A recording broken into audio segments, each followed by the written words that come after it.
persons, the seer and the seen. Actually, Prabhupada in the second canto Srimad Bhagavatam explains 7 principles by which one can understand the existence of God without using Shastra. At least the first 6 principles, there's no Shastric reference. It's just pure logic. And the 7th is understanding, in order to understand the personality of Godhead. The first 6 can establish just by using logic the existence of God. The 7th explains the personality of Godhead, and that you have to rely on Shastric evidence. However, the first 6 points are interesting. The first point is, are we persons? If we can establish that, yes, I am a unique person, then that's the first step. One time I was explaining this, someone raised his hand and said, I don't think I'm a person. So I asked someone to pick up a chair and hit him over the head. And he got all, the person picked up a chair and came toward him. He said, what are you doing? I said, that proves you're not a person. Because if I pick up a chair and run at the wall and bang it, the wall doesn't say anything. But the fact that you're protesting, that means you're a person. Yeah. So, anyone in a sane state of mind will admit that I am a person. And secondly, the second point is that as a person, we observe things. But what we observe is not ourself. Like, for example, I can observe my body. But the fact that I can observe it means I'm not that thing. So there's a difference between the seer and the seen. So, and this is what Bhaktisiddhanta Saraswati Thakur is explaining. So he says,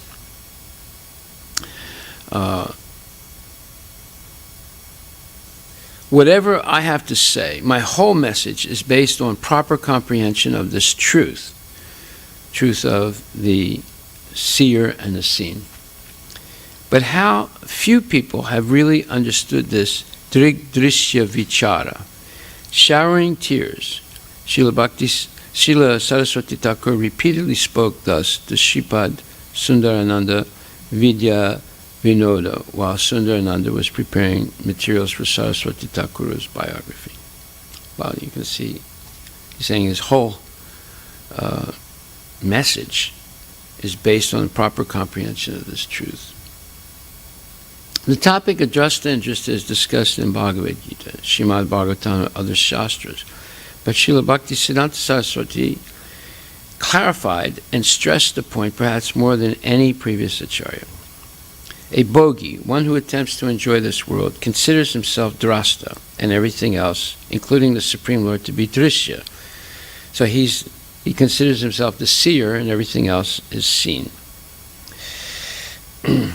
Including the Supreme Lord to be drishya, his object of vision or darshana. Due to their bitter experience of this world, so-called renouncers wish to deny the plurality of drasta, drishya, and darshana, and thus regard them as one. Only devotees have the proper vision to appreciate that Krishna is the supreme enjoyer and alone is fully independent and no one's servant, but being drasta should be served by all, for the jivas and all that are drishya, objects of his darshana. Yeah, so when we come to the temple, we say we're coming for a darshan, but actually the darshan is the Lord's darshan of us, not our darshan of the Lord. And this is a point that needs to be understood, and that's why Bhaktisiddhanta is dwelling on it so much. He says basically that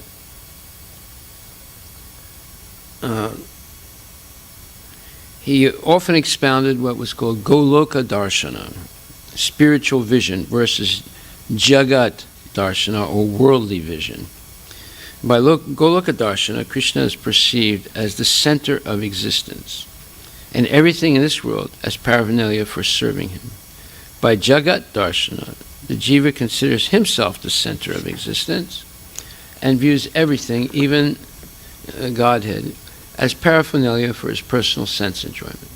By Goloka Darshana, one sees and lives in the spiritual realm even while present in the mundane sphere. He who sees an object is called seer, and an object seen by the observer is called the seen. The instruments of seeing is called sight. It is a common error to deem the sense of sight the actual seer. Whatever we can measure by any of our senses, we also call a seeable object, and he who senses it is called the seer. It is best that the jiva see himself as the object of Krishna's enjoyment. Thinking himself the seer, he sees the world as the object of his enjoyment. But thinking himself the enjoyer, under the influence of false ego, will result only in his misfortune. It is not fitting that the jiva see the world as the object of his own enjoyment. Rejecting that outlook, and instead seeing the world as the object of the Lord's enjoyment, seeing it as Krishna's world or Gokula, is the jiva's good fortune and satisfies Krishna's senses. I am not the seer, but rather am seen by Krishna. I am not the enjoyer, but the object of enjoyment for Krishna. So this makes it pretty clear. So the first point is understanding oneself as a person. The second point is understanding that I see things, and whatever I see are different than me, right? The object. Now the third point is the process, the instruments of seeing, the eyes, the process of seeing, sight, right? And the objects of seeing, they're all supplied to us. We have not created them. They've been given to us. And that's a fundamental turning point in this 6 steps of logical inference of the existence of a superior intelligence in the universe. So, these things are supplied to us. And now, the 4th step is that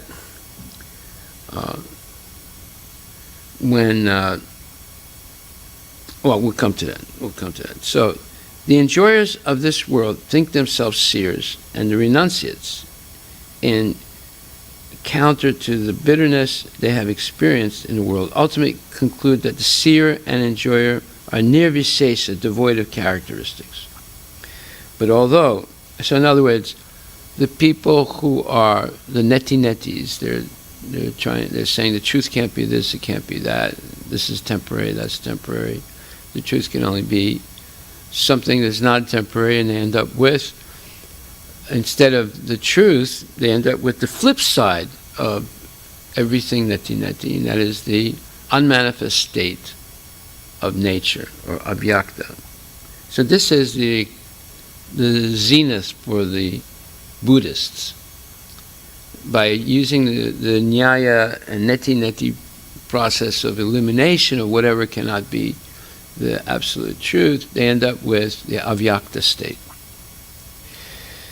The followers of Sankaracharya are a little better. They go beyond the avyakta state to the Brahman effulgence of the Lord, but they stop there.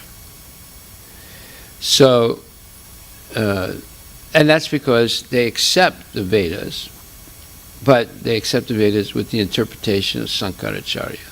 That is, Kevala Advaita philosophy. That means absolute oneness. They think that Krishna is a temporary manifestation of the Brahman, and he is the tamasa buddhi, the sum total of intelligence and ignorance. And therefore, unless you reject Krishna, you will never attain Brahman. That's why they're considered the worst aparadhis. In fact, I'm sorry I even repeated their point of view, because it's so blasphemous. So here he says the ones who counter the encounter to the bitterness they have experienced in the world ultimately conclude that the seer and enjoyer are nirvisesa, devoid of characteristics. But although it is inauspicious for the jiva to think himself the enjoyer and seer, it is even more inauspicious for the jiva to attempt suicide by killing the enjoyer and seer, thinking them to be a hangman's rope around the neck. And so that's the problem of the Kevala Advaitins, the absolute oneness people. The best path is to see oneself as the object of enjoyment of, and object of seeing by, the supreme enjoyer and seer, or in other words, of Krishna. Hiranyakashipu thought he was the seer of the pillar in his hall, and desired to observe the existence of Vishnu, or to measure Vishnu, and adjudging himself the enjoyer, perceived Prahlada as his son, the object of his enjoyment. But the Lord of inconceivable powers revealed his inconceivable eternal form to Hiranyakashipu and destroyed that seer, and was very merciful to Prahlada, who regarded himself as the object to be seen or enjoyed by Vishnu. This precise and unequivocal ascertainment of the position of the jiva, and stressing this point as the essential foundation of bhakti, was the unique contribution that Srila Saraswati Thakura tried to inculcate in his disciples and the general public. The extent to which individuals, religions, and sampradayas recognized, acquiesced to, and lived by it was, in Srila Saraswati Thakura's estimation, the litmus test of their genuineness, sincerity, and advancement in bhakti. So what I read were statements by Bhakti Siddhanta Saraswati Thakur, and then now this last thing I read is a commentary by His Holiness Bhakti Vikas Maharaj. So that's why Bhakti Siddhanta Saraswati Thakur said that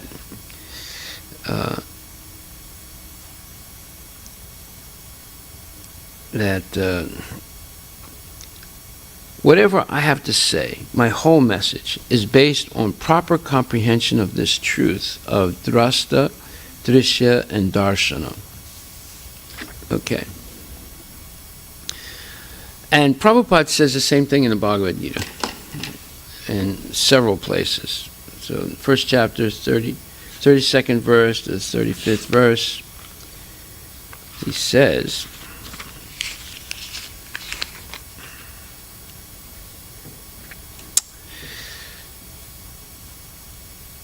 the Lord will satisfy the senses of the living entities as much as they deserve, but not to the extent that they may covet or desire. But when one takes the opposite way, namely, when one tries to satisfy the senses of Govinda without desiring to satisfy one's own senses, then by the grace of Govinda, all desires of the living entity are satisfied. So, that is basically the same point. Seeing oneself as the enjoyed rather than as the enjoyer. And that Krishna is the ultimate enjoyer. Then again, in the 13th chapter, 22nd verse, Prabhupada explains,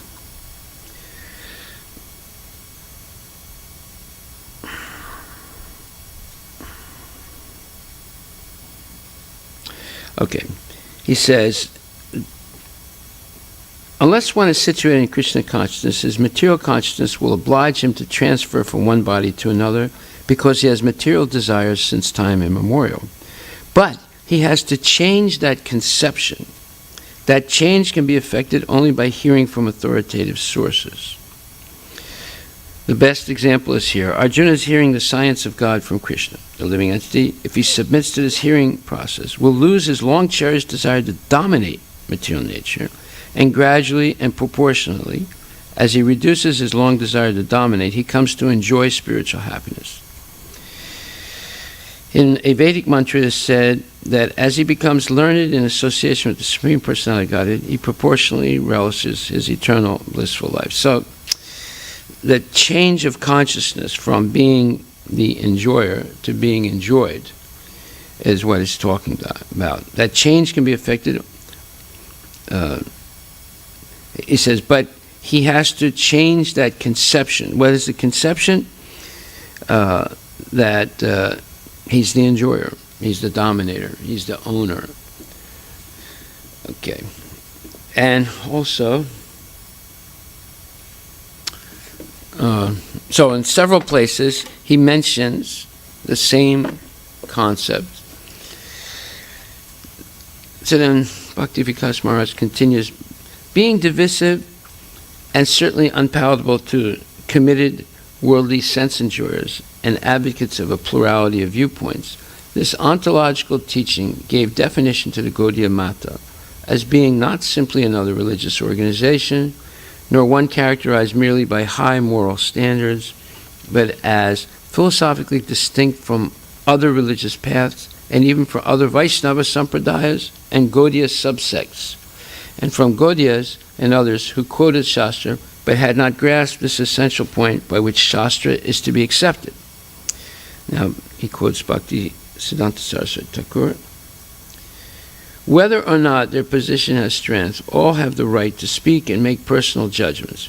But giving up openness to different angles of vision and debate, everyone should instead come toward the truth and see things as they really are. Drishya, Darshana, and Drasta, Sambandha, Abhideya, and Prayojana. All these subjects should be considered. These topics could not be exhausted, even after talking on them day and night for 5 or 10 days. Can you do me a favor? Go downstairs. I have something on the stove. Turn it off. I'm sorry.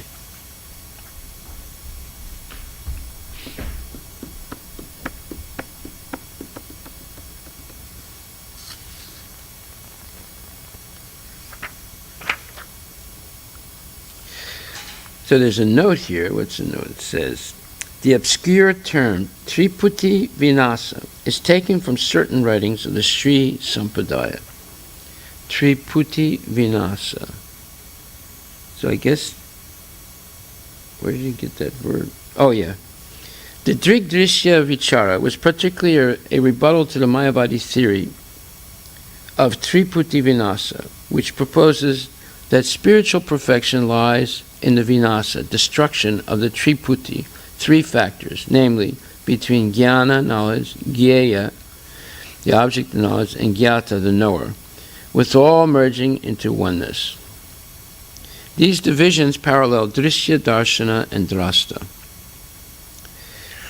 which Mayavadis also intend to amalgamate. Yet Vaishnava Acharyas had demonstrated that such homogenization being impossible, the goal of Mayavadis was even more illusory than their conception of the hypothetically illusory world they attempted to escape, and that the much tuted Mayavada was thus an elaborate logical fallacy. While purporting to explain the meaning of existence, it is ultimately meaningless and thus a stupendous hoax and a crime against God and humanity. Haribol. Well, huh? What? Well, that's your Gurudev. Yeah. Uh-huh. So, this concept of the Triputi Vinasa is in direct contradiction of what Krishna says in Bhagavad Gita, 15th chapter, I'm sorry. 15th chapter. 15th chapter. No, I'm sorry, 13th chapter, where he says,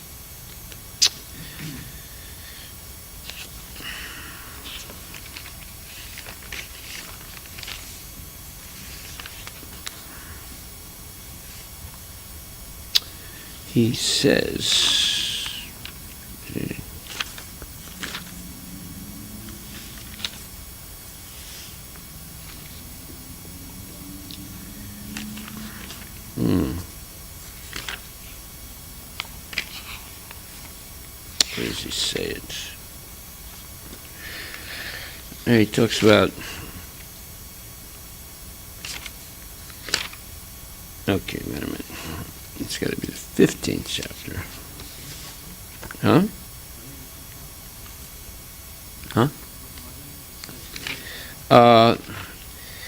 He talks about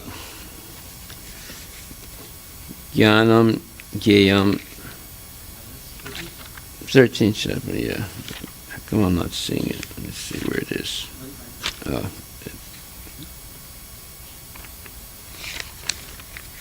Oh yeah, okay. Chetragyam Chapimam Vidi Sarvachitra Bharata Chetra Gayor Jnanam Yajtat Jnanam Matamam. Okay, it's in this chapter where he says,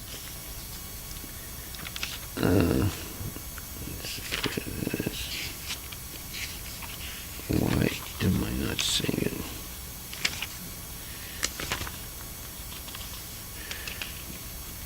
Oh yeah. Iti chetram tata jnanam gyayam choktam samsata. He says, thus the field of activities, the body, the chetram, knowledge, jnanam, and the knowable, gyayam, have been summarily described by me. Only my devotees can understand this thoroughly and thus attain to my nature. So, this is the point, that non-devotees cannot understand this.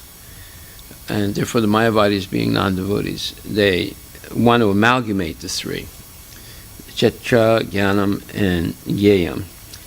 Again, he says in the later part, it's even more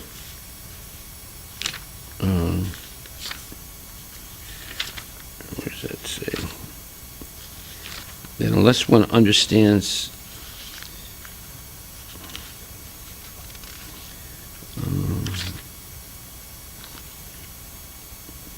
well, okay. Anyway, that's good enough. This explains it. So the Lord has described, in summary, the body, knowledge, and the knowable. This knowledge is of three things: the knower, the knowable, and the process of knowing. Combined, these are called vijnana, or the science of knowledge. Perfect knowledge can be understood by the unalloyed devotees of the Lord directly. Others are unable to understand. The monists say that at the ultimate stage, these three become one. But the devotees do not accept this. Knowledge and development of knowledge mean understanding oneself in Krishna consciousness. We are being led by material consciousness, but as soon as we transfer all consciousness to Krishna's activities and realize that Krishna is everything, then we attain real knowledge. In other words, knowledge is nothing but the preliminary stage of understanding devotional service perfectly. In the 15th chapter, this will be very clearly explained. Okay, so knowledge are the 20 points of knowledge, amanidvam, adamidvam, and so forth. And the field of activity is the body, and the knowable is Krishna, right? So this is explained in the 13th chapter and explained even more in the 15th chapter, where there's another important verse which says,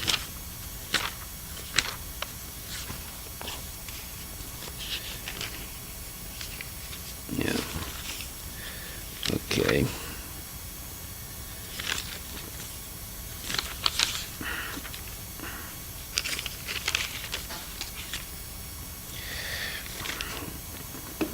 Yeah. Anyway, it says that Yomam evam samudo jnanati purushottama sarvavid bhajanti mam sarvabhavena bharata. Whoever knows me as the Supreme Personality of Godhead without doubting is the knower of everything. He therefore engages himself in full devotional service to me, O son of Bharata. So Krishna is the knowable. There are many philosophical speculations about the constitutional position of the living entities and the Supreme Absolute Truth. Now, in this verse, the Supreme Personality of Godhead clearly explains that anyone who knows Lord Krishna to be the Supreme Person is actually a knower of everything.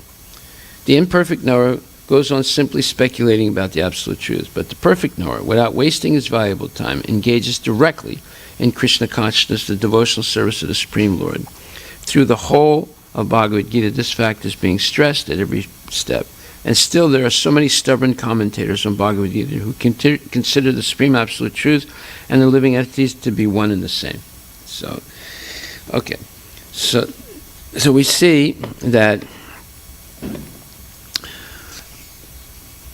this insistence by Bhakti Siddhanta Saraswati Thakur on understanding properly the seer, the seen, and the object, or drashya, drishtya, and darshana, has to be understood because it's the basis of the whole philosophy of Krishna consciousness.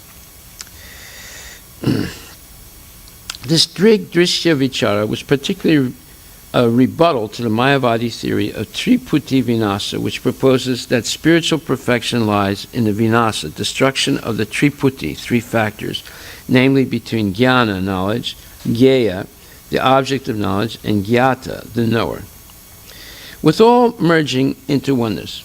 These divisions parallel drishya, darshana, and drasta, which Mayavadis also intend to amalgamate. Yet, Vaishnavacharyas had demonstrated that such homogenization being impossible, the goal of Mayavadis was even more illusory than their conception of the hypothetically illusory world they attempted to escape, and that the much touted Mayavada was thus an elaborate logical fallacy. While purporting to explain the meaning of existence, it is ultimately meaningless and thus a stupendous hoax and a crime against God and humanity. So that's why the Mayavadis are the worst aparadis. The practical application of Drishya Vichara is brought out in Srila Saraswati Thakur's comments on the Sri Chaitanya Charitamrita 3:2052. Quote, "A devotee does not care about his own happiness and distress. He is interested only in seeing that Krishna is happy, and for that purpose he undertakes various activities. A pure devotee has no way of sensing pleasure except by seeing that Krishna is satisfied in every respect. If Krishna becomes happy by giving him distress, such a devotee accepts that distress as the greatest pleasure." This is also explained in depth in Adi Lila chapter 1. Adi Lila chapter 5, where the love and the attitude of the gopis and how they see themselves as objects of pleasure for Krishna is explained. And it's the same as this, that if Radharani has to arrange a private meeting with a gopi that Krishna fancies, then she'll do it. And even if she feels distressed that this other gopi is enjoying with Krishna, that is her greatest happiness. Right. Srila Bhaktisiddhanta Saraswati was himself the exemplar of this ideal, incessantly serving Krishna without desiring anything in return and disregarding whatever could have been construed as his own physical or mental happiness. Quote, "Those who are materialistic, who are very proud of worldly wealth and have no spiritual knowledge, consider their own happiness the aim of life, as do the Prakrita Sahajas. Some aspire to enjoy themselves by sharing the happiness of Krishna.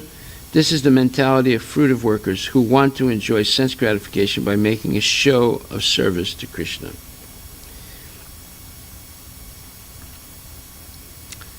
Srila Bhaktisiddhanta Saraswati described Padma-niti, the policy of Padma, Krishna, Kamsa's mother. In payment for herding his cows, Nanda gives Krishna a little milk and butter to eat. If Nanda were shown the account of the value of the milk and butter against the amount of work that Krishna does, he would definitely give up Krishna. Having the calculating mentality of a merchant, Padma cannot understand how, in guileless love, devotees dedicate all their activities to Bhagavan.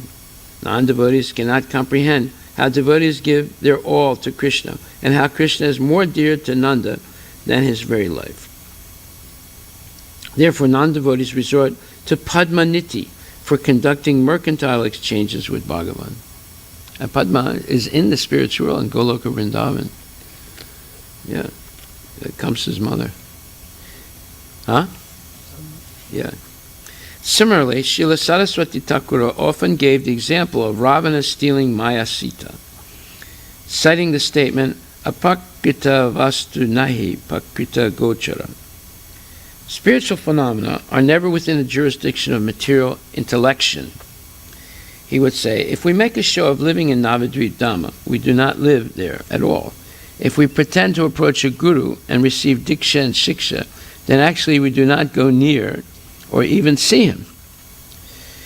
We are like bugs and mosquitoes on a sadhu that can neither see nor touch the spiritual substance of his transcendental body.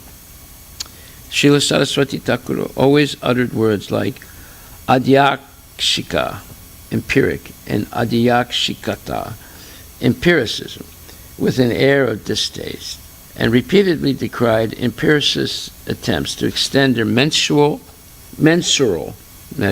meaning their measuring proclivity, mensual proclivity, to the unlimited, and hence immeasurable transcendental personality Godhead.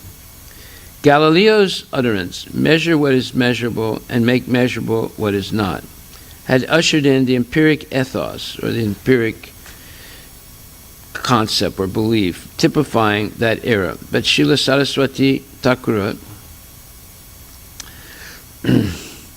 regarded such enlightened thinking as mere illusion. He would cite, Mi yate ananya iti maya. Maya is the means of measurement.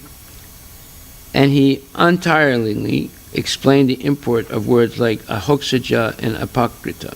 So, when he says Maya is the means of measurement, he's mocking Aristotle, who said that man is the means of measurement. Man is the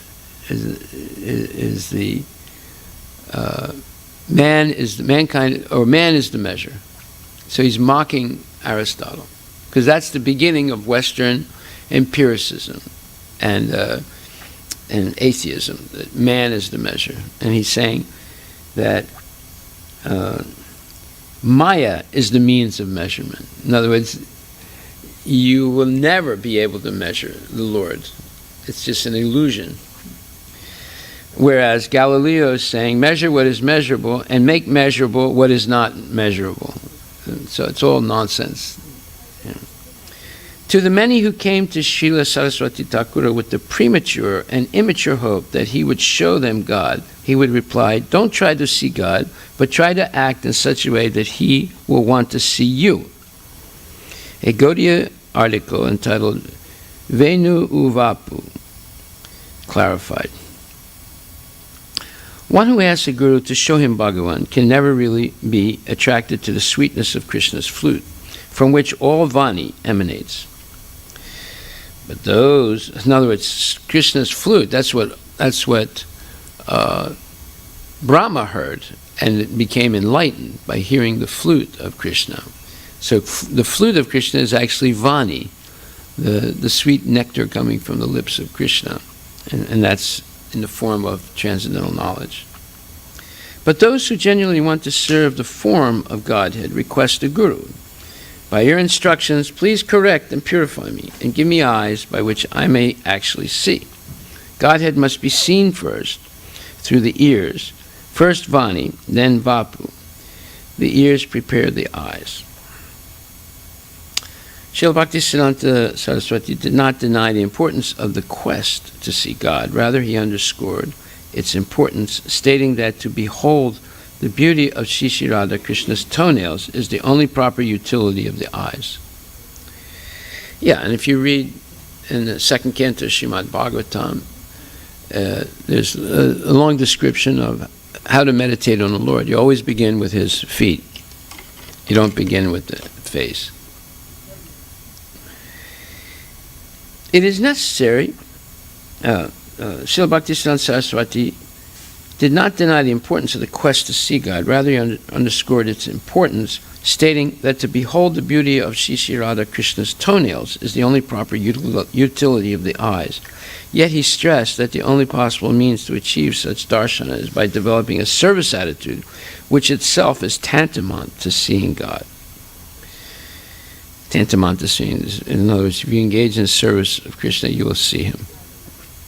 It is necessary to see the sight of Krishna. That should be our first and only endeavor. Our souls can have no real function till we are face to face with the divinity. Shri Krishna shows himself to those who prefer his service to any other occupation.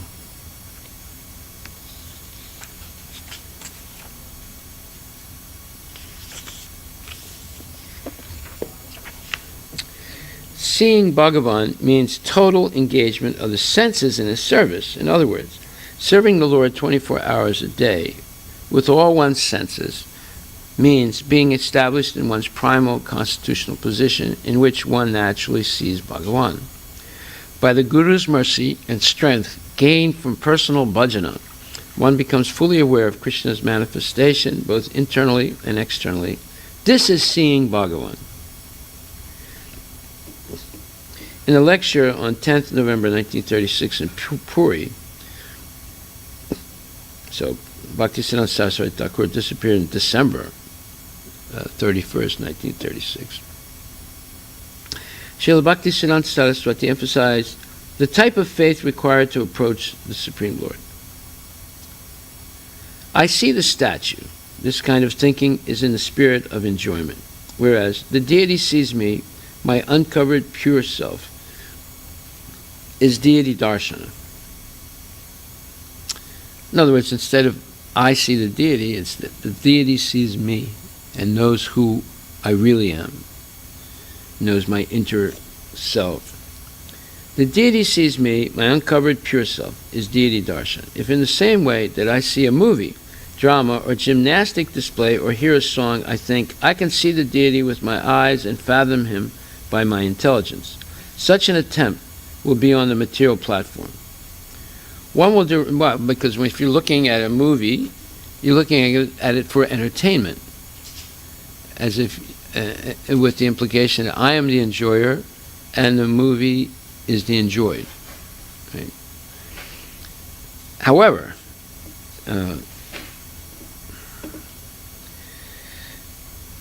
if in the same way that I see a movie, drama, or gymnastic display, or hear a song, I think, I can see the deity with my eyes and fathom him by my intelligence. Such an attempt will be on the material platform. One will derive no benefit from such inclinations not meant for satisfying the Lord's senses. So in other words, if we're looking at the Lord to enjoy the Lord, then we're actually trying to measure the Lord and measure the Lord with Maya. In other words, we'll never be able to understand anything. But if we look at the Lord in the sense that he is the enjoyer and I am the object of enjoyment, then Krishna opens up our eyes and we can see our eternal relationship with the Lord.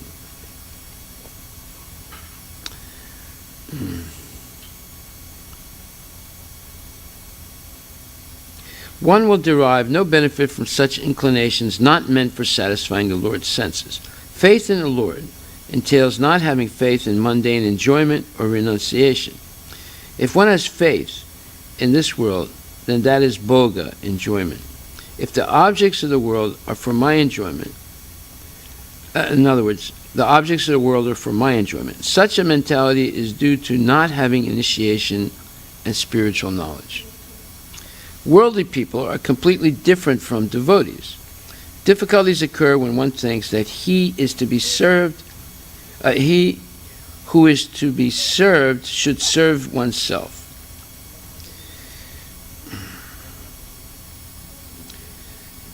In other words, if we think Krishna should be our order supplier, that is a big mistake.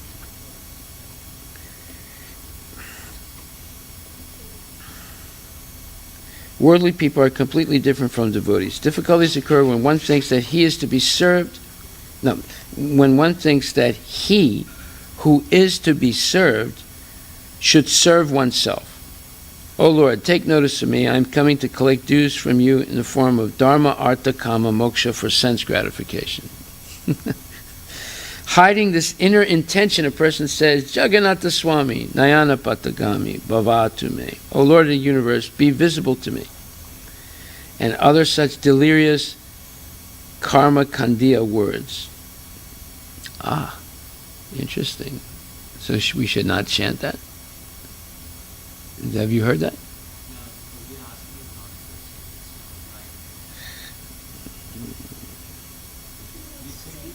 But Prabhupada taught us that. Jagannatha Swami, Nayana Patagami, Bhava to me. So Bhava to me. Show yourself to me. Hiding this inner intention, a person says, Jagannatha Swami, Nayana Patagami, Bhava to me. O Lord of the universe, be visible to me. And other such delirious karma kandiya words. Wow. This is not bhakti.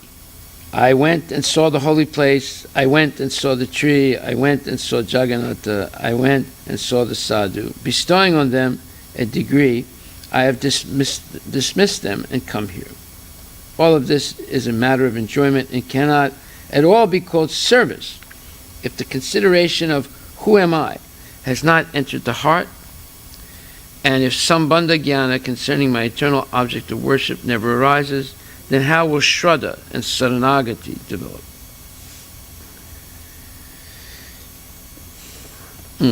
Without faith, one cannot have darshana of the Lord or his devotee. Instead, malice and envy will appear.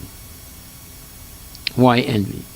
One will become envious when another person rises higher than himself.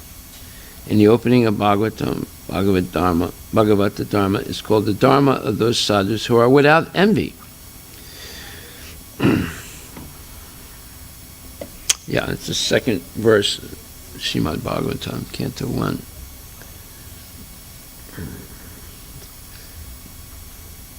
It's for the non-envious.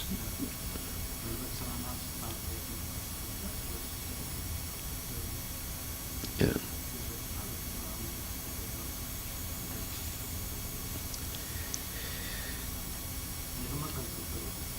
No, that's third.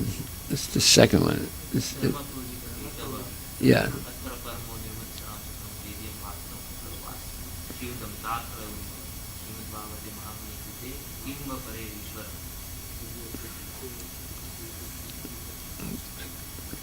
Dharma protika kaitava. So kaitava, dharma. Yeah, that's enviousness. Yeah. Ah, okay. Now why do we sing it then?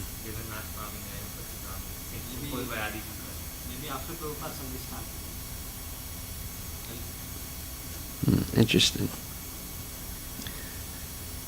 I know in last year's Jagannath Rath Yatra, I was singing that, and I kept repeating Baba to me, Baba to me.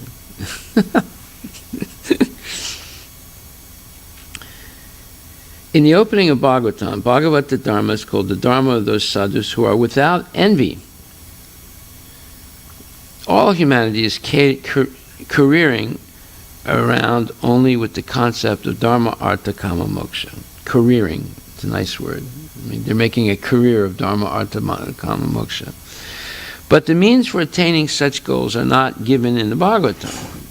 Therein one finds only discussion of devotion to the Lord, meant for his dedicated devotees. If I become slack in this understanding, I will waste my time in material knowledge derived from the senses. In other words, empiricism. If the consciousness of serving wakens, rather than considering oneself the object of service, one can slash all the wickedness imbibed from father, mother, and mundane relatives. Whoa! Very good. You see, Bhaktisiddhanta, he knew everything. You know, it's cutting with a sharp razor. You know, if the consciousness of serving wakens, rather than considering oneself the objects of service, in other words, considering oneself to be the person who should serve, who should be served, one can slash all the wickedness imbibed from father, mother, and mundane relatives. All the nonsense that they tried to teach you. You have to be loyal to your family. You have to, you have to, you know, serve us. You have to do this. You have to do that. Blah blah blah. You know. Huh? Yeah. Go to school and become an atheist. Right? All the wickedness imbibed. Imbibed means you drink it up from father, mother, and mundane relatives. Forgetting that the Lord is the enjoyer, one enters samsara. She is called Durga Devi, who, as the shadow energy of the Lord, disturbs us, makes us fools, and entrances us with dharma, artha, kama, moksha. Entrances, gives entry to. Gives entry to this false philosophy of dharma, artha, kama, moksha. By the Lord's will, she thus dazes us. In other words, we become dazed, we become illusioned by Maya. By accepting the shelter of this shadow energy, there can be no good fortune. One must take shelter of the possessor of that energy. Daivihi esa gunamayi, mama maya durate, mame viye prapadyanate, maya me tam tarantite. This divine energy of mind, consisting of three modes of material nature, is difficult to overcome, but those who have surrendered unto me can easily cross beyond it. Sarvadharman pritya jalamame kam saranam brajaham tvam sarvapapibhyo moksisyami masucha. Abandon all varieties of religion and just surrender unto me. I shall deliver you from all sinful reactions. Do not fear. Persons absorbed in service to the Lord destroy their samsara, whereas those disinclined to serve the Lord increase their samsara. Those who drift in this world have no time for hearing about service to the Lord. Even if they make a pretense of hearing, they do so according to their own viewpoint. If they do not like what they hear, they reject it outright. They do not give priority to the topic of the Lord's service. They think that their present-day needs are more important. Yeah, I got to advance in my career, I got to get a better job, I got to get this, get that. They consider it better for an intelligent person to spend his time hearing mundane poetry. Yeah, poetry of the ghazal, mundane poetry. Kabir. People like worship him, you know, but most of it is mundane. Even the girls are too sophisticated for people like modern India, like you cannot understand. So like their music they hear now is even low class, you know, like Bollywood even. These ghazals are even the lyrics. Yeah. The words they use, they're very literary and high. Like most people can't even comprehend that. Like standard is just going like over. Well, when you say they can't comprehend it, because they're using a minstrel's special language, mixed Urdu, Hindi. And they're still sophisticated words, you know, like very high class. In Hindi or in Urdu, Hindi. Urdu, Hindi? Yeah, it's always mixed, right? Yeah. Yeah, the minstrels traditionally used a mixed language. Like in the Middle East, the minstrels would use words from Turkish, Arabic, some Armenian, and sometimes Georgian. So that when they would go around to all the villages, people could sort of figure out what they're talking about. You know, it was a specialized language, and their imagery was usually a mixture of those four languages, words, so that people could figure out what they're talking about. Urdu literally means combination of like khichdi or... Right. So, you know, the modern, when you come farther east, you have a mixture of Parsi, and Urdu, which is a mixture of Farsi, Hindi, and Arabic, and so forth. So, minstrel people, people who play instruments and sing. They go village to village. Is it like gypsy? No, they're not gypsies. Well, sometimes they're gypsies, but no. There were some of them were. Well, look, like for example, you had what was his name? Tansen. Tansen was a minstrel, right? He would go around and sing. He ended up being Akbar's minstrel. But his guru was Surdas. Surdas never associated with kings or rich people. He always remained in his... Yeah, Tansen's guru was Surdas. And Surdas wasn't so happy with him because he, was hanging around Akbar all the time. And Akbar invited Surdas because Tansen told him, "This is my guru. He taught me everything." He invited him to come to Delhi, and Surdas said, "No, you come here. I'm not going there." And Tansen and Akbar came to see Surdas in his village. So Surdas was a real devotee. Actually, his guru, Surdas's guru, was Vallabhacharya. Yeah.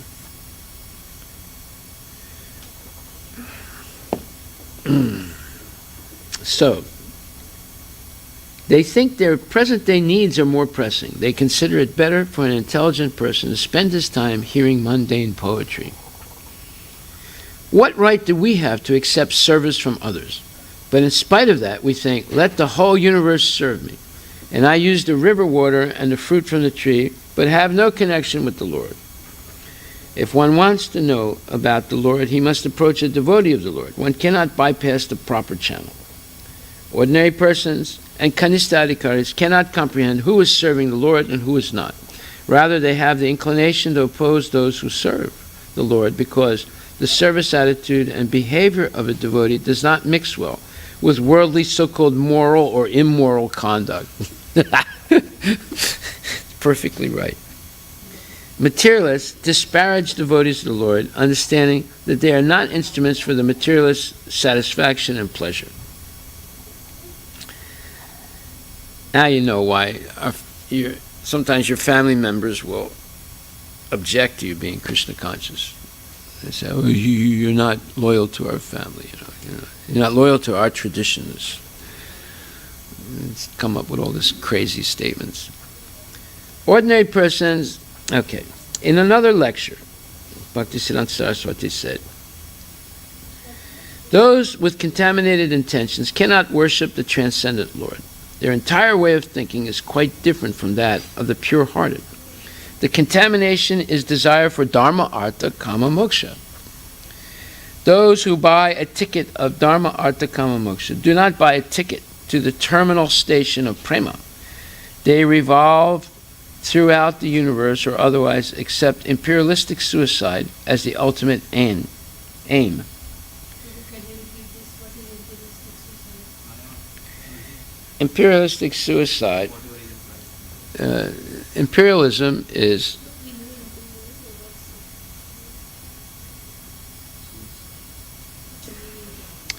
in other words, going up and down in the universe, right, is imperialistic suicide. You're doing yagyas, you're doing yagya tapa jnana, yagya tapa dana, giving charity, performing yagyas or sacrifices, and performing performing rituals, and then performing sacrifices and giving charity for elevation to higher planets. That's called imperialistic suicide. It's an imperial suicide. It's a higher form of suicide. Instead of going down to hell, you're going up, right? But it's still suicide. And the ultimate suicide is merging into Brahman. Those who buy a ticket of dharma, artha, kama, moksha do not buy a ticket to the terminal station of prema. They don't achieve love of God. They revolve throughout the universe or otherwise accept imperialistic suicide as the ultimate. So the ultimate imperialistic suicide is merging into Brahman. And the lower type of suicide is, well, not suicide, but the lower type of cheating is going up and down in the material world. Even if they do buy a ticket of prema, they break journey in the middle. Seeing the objects obtainable through dharma, artha, kama, moksha, they try to attain them. So they, instead of reaching prema, they become attracted by the objects of dharma, artha, kama, moksha. Srila Saraswati Thakur demonstrated drishya vichara when, at Sri Chaitanya Mata, he was once standing at the doorway of the inner sanctum, looking toward the deities of Shishi Guru Guranga, Gandharvika Giridhari. Since Srila Saraswati Thakur was not wearing his spectacles, an accompanying disciple suggested that perhaps he was unable to properly see the deities. Srila Saraswati Thakur smiled and said, "We should not think of the Supreme Lord as an object of our vision. Instead, we should meditate on how we can acquire some qualification to become worthy objects of His vision. We should consider whether He wants to see us and reveal Himself to us." Yeah, don't play with the Mahajan.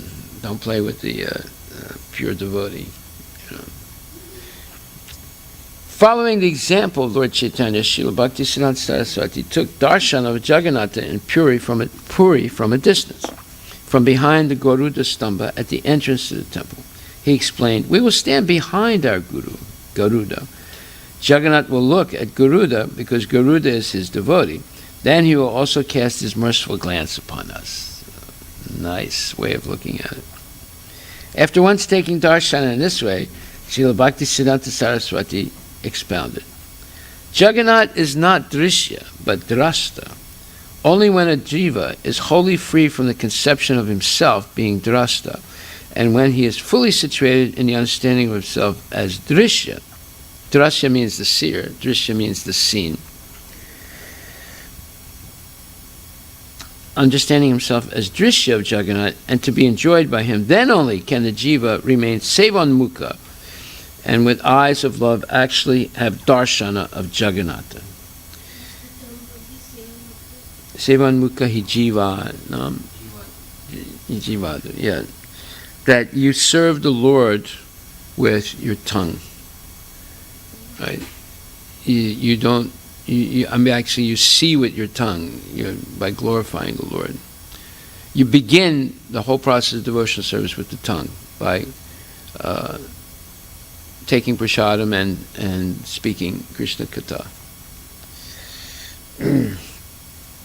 Jivan mukha hisi jivado swayam eva spuratyada. As long as we think, "I shall see Jagannatha," then we shall not see him, but only wood, stone, an object described in Buddhist literature, or an antique handless statue that is an object of our enjoyment. Eyes of flesh can never chalk out the Sat Chitananda Vigraha. Only persons who realize themselves as drishya, whose eyes see by hearing from Shastra, or by chanting the holy names, may have darshana of the Satchitananda reality. Wow, this is amazing. On another occasion, one who sees must do so with bhakti. A pure devotee is a servant of Bhagavan, and non-devotees are those with extraneous desires, karmis, jnanis, yogis, and the rest. If in the mood of an enjoyer, we go to see Jagannatha, regarding him as an object of our enjoyment, then we will simply see a maimed wooden doll and return. Some will say, "Jagannatha is armless, Rama a wooden doll." Others consider him a wooden mannequin with their spirit inside. In other words, they don't see, they see idols. Idols made of wood or marble. They don't see the Supreme Personality of Godhead. They differentiate between the body and the spirit. This is the mistake made by the imposter Bhagavan in Orissa. Bhaktivinoda Thakur went to see him because this impostor was accepting the wives and daughters of villagers and to initiate them in Rasa Lila. And he went, and when he went to see him, the so-called enlightened fakir, he said, "Oh, Bhakti Vinod Thakur, I will make you king of the world." So how did he know it was Bhakti Vinod Thakur? Right? He had some mystical power. Right? And then they started discussing, and Bhakti Vinod said, "Well, if you're Bhagavan, you should come to Jagannath Puri and see Jagannath." And he said,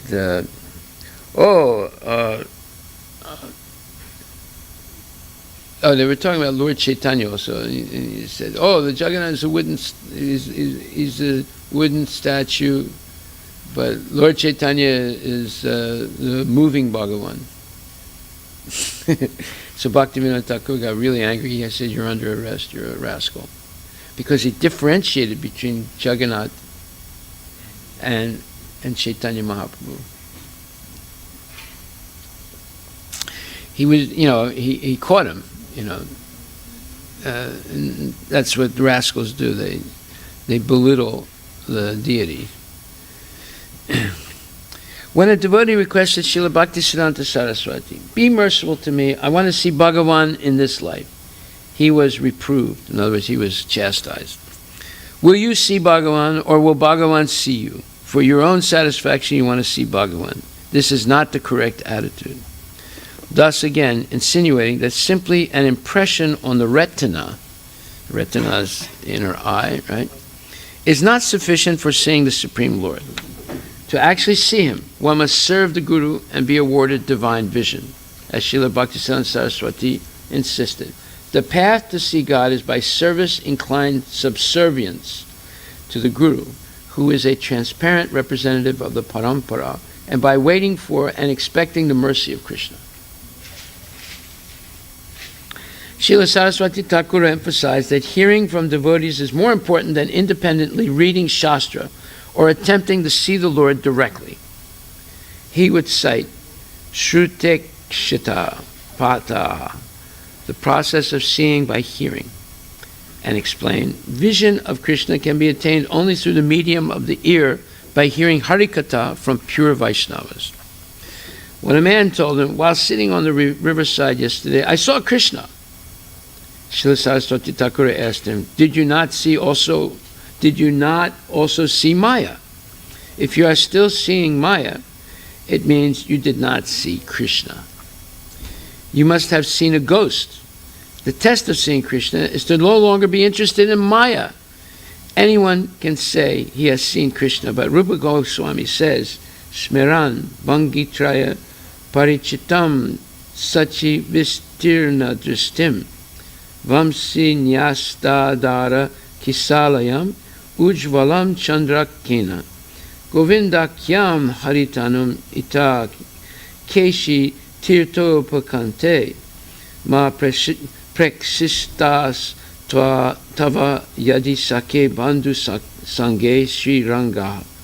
My dear friend, if you are attached to your worldly friends, do not look at the smiling face of Govinda as he stands on the bank of the Yamuna at Keshigat. Casting sidelong glances, he places his flute on his freshly blossoming lips. His transcendental body, bending in 3 places, appears very bright in the moonlight. So, if you are still attached to Maya, you could not have seen Govinda, for if you had really seen Govinda, you could no longer remain attached to Maya. So, if you are a zamindar who was granted a private meeting with Srila Bhaktisiddhanta Saraswati, sat close to him and earnestly whispered, "Have you seen Bhagavan?" Srila Bhaktisiddhanta Saraswati retorted, "What is the use if I say I have or I haven't seen? As long as you do not know how to see Godhead, any statement about my seeing him cannot benefit you." So the same thing happened in Japan when Prabhupada was lecturing to a group of Japanese devotees or guests at the temple there, or at some program, and this is a long time ago.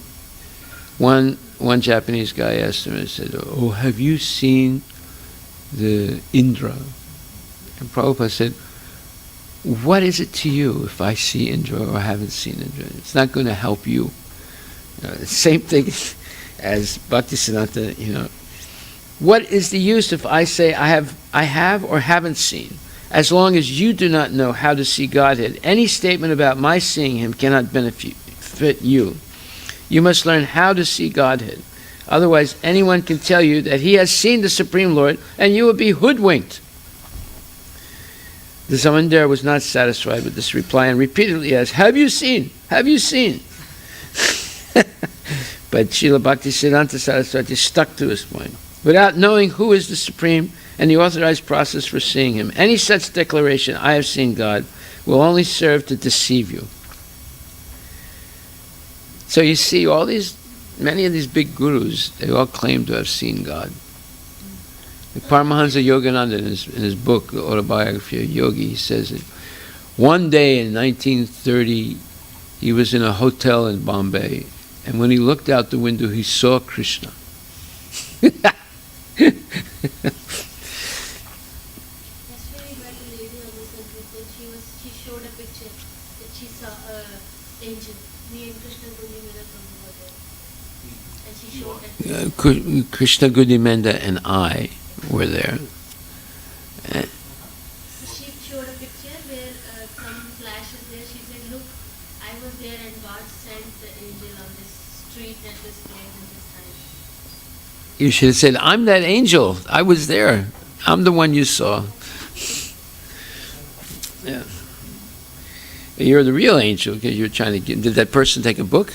Yeah, finally Krishna Prabhu. Okay, so you're the angel then. That's the proof. Pursuant to this point, he once explained that without lacerating all ku-darshana, wrong philosophies, by su-darshana, correct philosophy, no one can attain Bhagavad-dharma, audience of Bhagavan. So in other words, unless you destroy these false philosophies, defeat them, you cannot, with real philosophy, you'll never be able to see Bhagavan. Shortly after disclosing Gayatri mantras to some disciples from within his room, Srila Saraswati Thakur overheard them conferring about the meaning of Kama Gayatri, discussing with alacrity, in other words, with alacrity means jokingly, I think, the possibility of throwing flowers on Krishna's body. When at that time, Srimat Sridhar Maharaj entered his Gurudeva's room, Srila Saraswati Thakur looked up with a deeply disappointed expression and gravely remarked that it is most difficult to throw a flower on Krishna. Srimat Sridhar Maharaj deduced his Guru Maharaj's inner feelings. For crores of lives, I have been trying to cast a flower upon Krishna's body, yet am still unable. But new initiates are glibly planning how to throw flowers on Krishna. After devoting life after life, after untold trials, I am still unable to approach that point. But you greenhorns think that because you have now received the mantra, you have achieved everything. It is not such an easy thing like a sweetmeat to be taken and swallowed. Wow. What is the context in the flowers? Now, after Bhaktisiddhanta Saraswati Thakur gave Gayatri mantra to a bunch of new initiates, he heard them jokingly saying that by chanting the mantra they'll see Krishna and then they could throw flowers on Krishna. Yeah. They were joking, right? Or at least let's not say joking, they were happily saying that. One day while Srila Bhaktisiddhanta Saraswati was lecturing, the deity's arati began and some listeners left to attend it. He commented, "They are going simply for eye exercises," thereby indicating that the Lord cannot truly be discerned by those who have not properly heard. Well, of course, when Prabhupada was in Vrindavan and listening to Bhaktisiddhanta Saraswati Thakur with many other devotees, one devotee came in and made an announcement that they were going on evening parikrama of all the major temples of Vrindavana. So just about everyone got up and walked out, where Prabhupada stayed, along with 2 or 3 other sannyasis, to hear Bhaktisiddhanta. And Bhaktisiddhanta looked at Prabhupada and said, because he's interested in hearing from me, because he's interested in hearing from me. He remarked that Prabhupada was a serious disciple because he was interested in hearing from him rather than going on parikram.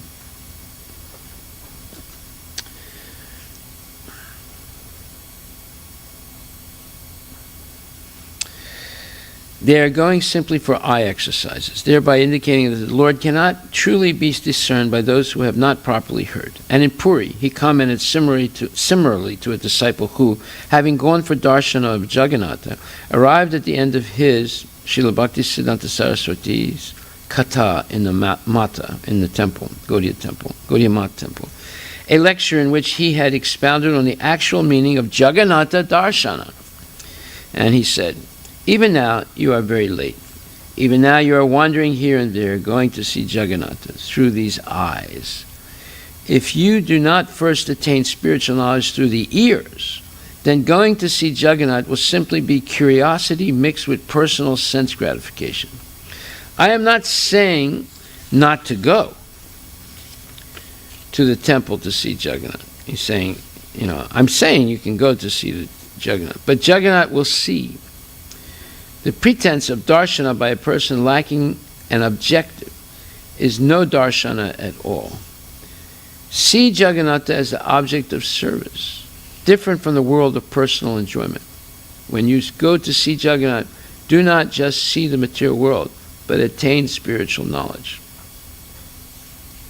Srila Bhaktisiddhanta Saraswati applied his drishya vichara not only to Bhagavan, but also to those pure devotees who constantly see him through eyes tinged with the salve of love. And I was referring to Premanjana. Like their worshipable Lord, such pure devotees cannot actually be observed, or their activities factually comprehended by worldly perception. Thus he taught, do not try to behold a sadhu by the eyes, but by the ears, by hearing him.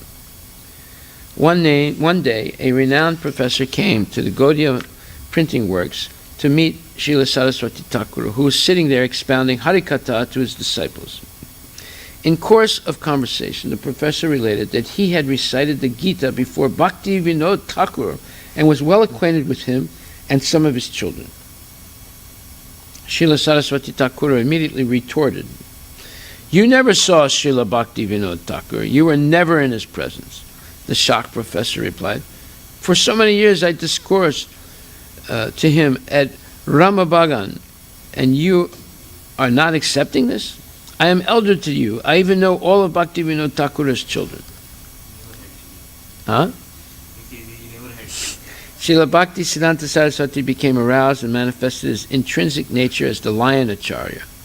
Far from reciting the Gita to Bhakti Vinod Thakur, you were never able to see him. No mere professor can see Srila Bhakti Vinod Thakur. In our conception, Bhakti Vinod Thakur had no children. He was not a product of this material world. Bhakti Vinod Thakur keeps himself hidden from those who think they are seeing him. Bhakti Vinod Thakur reveals himself to one who understands that he is to be seen by Srila Bhakti Vinod Thakur. The professor had a mundane perception of Bhakti Vinod Thakur, thinking he was like a scholar like himself. He didn't really think of him as a pure devotee. And he was bragging about how he knows all his children, as if that's a mark of authority in the subject of Bhakti Vinod Thakur.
Yashomati Nandana व्रजवरनागरा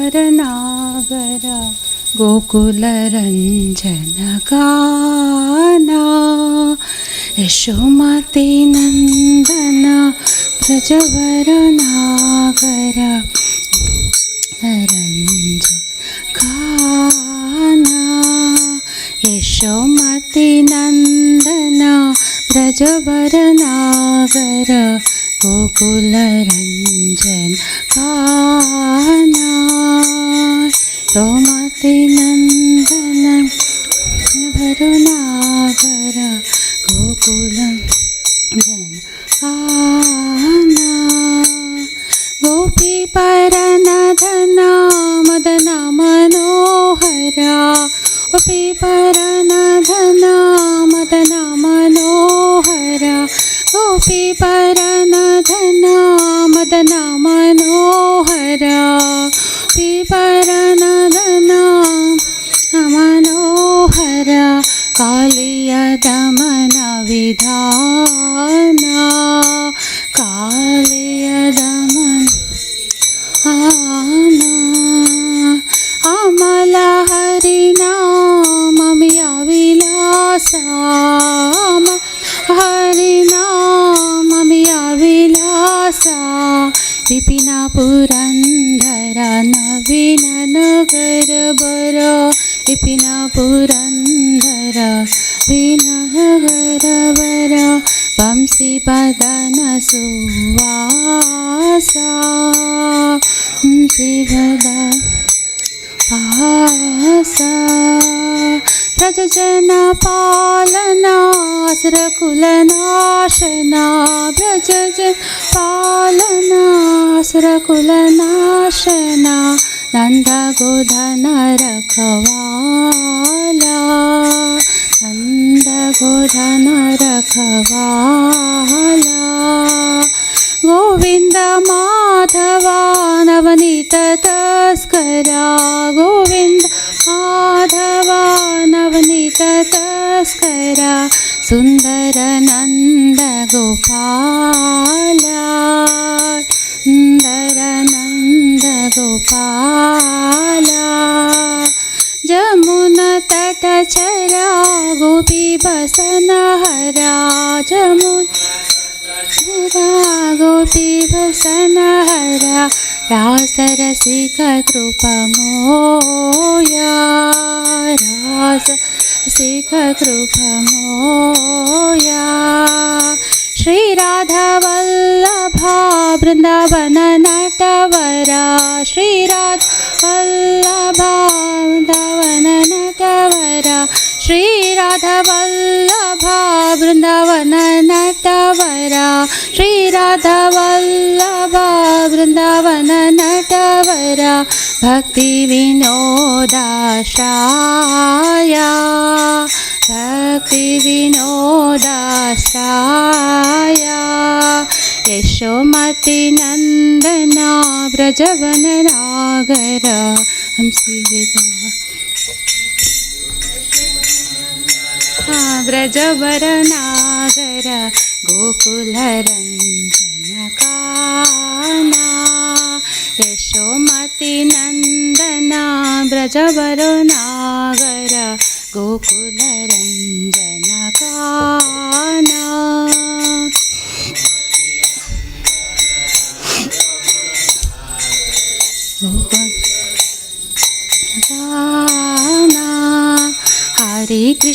Hare Krishna Krishna Krishna Hare Hare Hare Ram Ram Ram Hare Hare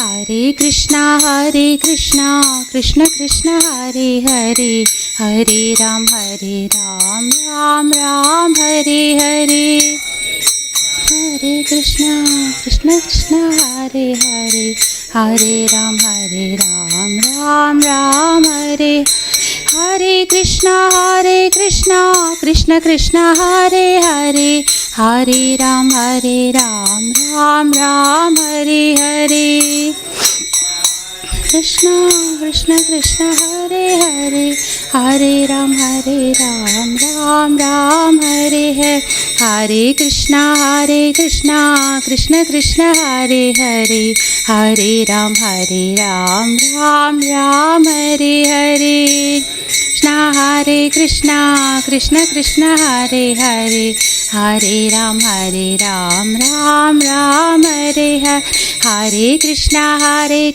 Krishna Krishna Hare Hare Hare Ram Ram Hare Hare Hare Krishna Krishna Krishna Hare Hare Hare Ram Ram Hare Hare Hare Krishna Krishna Krishna Hare Hare Hare Ram Ram Hare Hare Hare Krishna Hare Hare Hare Ram Ram Hare Hare Hare Krishna Krishna Krishna Hare Hare Hare Ram Ram Hare Hare Krishna Hare Hare Hare Ram Ram Hare Hare Hare Krishna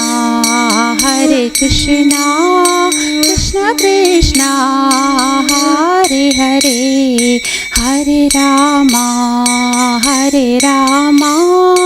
Rama Rama Hare Hare Hare Krishna Krishna Krishna Hare Hare Hare Rama Rama Rama Hare Hare Hare Krishna Krishna Krishna Hare Hare Hare Rama Rama Rama Hare Hare Hare Krishna Krishna Krishna Hare Hare Hare Rama Rama Rama Hare Hare Hare Krishna Krishna Krishna Hare Hare Hare Rama Rama Rama Hare Hare Hare Krishna Krishna Krishna Hare Hare Hare Rama Rama Rama Hare Hare Krishna Krishna Hare Hare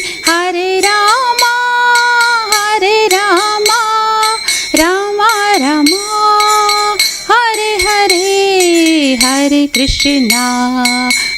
Krishna Krishna Krishna Hare Hare Hare Rama Rama Rama Hare Hare Hare Krishna. Now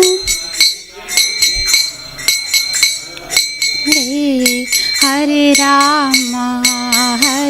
Rama Rama Rama Hare Hare Jaya Radha Nila Madhava Radha Nila Madhava Radhe Nila Madhava Radha Nila Madhava Radhe Jaya Sitaram Jaya Sitaram Jaya Sitaram Jaya Lakshman Hanuman Jaya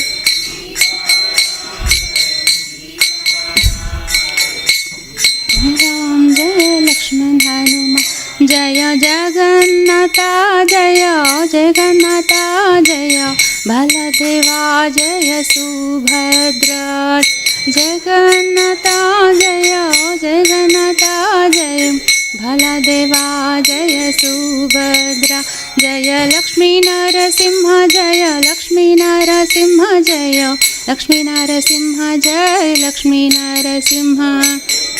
Narasimha Jaya Lakshmi Narasimha Jaya Lakshmi Narasimha Jaya Lakshmi Narasimha.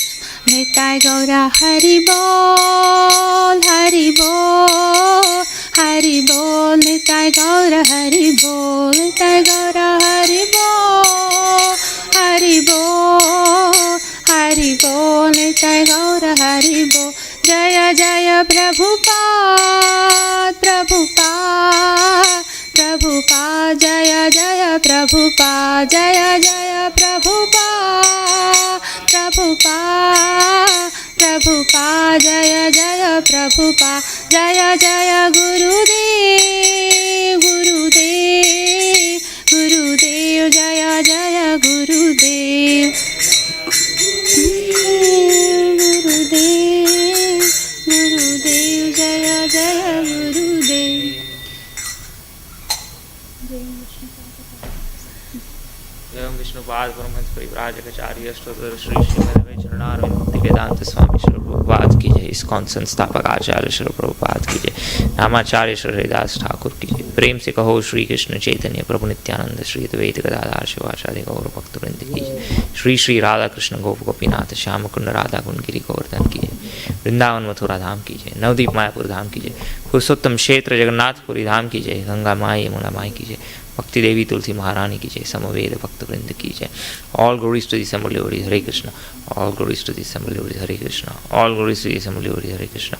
All glories to Sri Sri Guru and Gauranga. All glories to Sri Prabhupada. All glories to Sri Gurudev.